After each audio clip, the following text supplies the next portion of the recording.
মানিকগঞ্জে জামায়াত ইসলামী জুলাই সনদে ৫ দফা দাবি বাস্তবায়নের লক্ষ্যে জেলা প্রশাসক বরাবর স্মারকলিপি প্রদান করা হয়েছে। বিস্তারিত থাকছে আল আমিন আহমেদ রহিলের প্রতিবেদনে।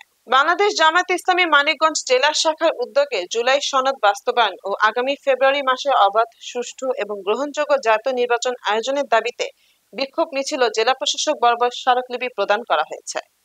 রবিবার মানিকগঞ্জ জেলা প্রশাসক ডক্টর মনোয়ার হোসেন মোল্লার কাছে স্মারকলিপিটি প্রদান করেন জেলা জামায়াতের নেতৃবৃন্দ।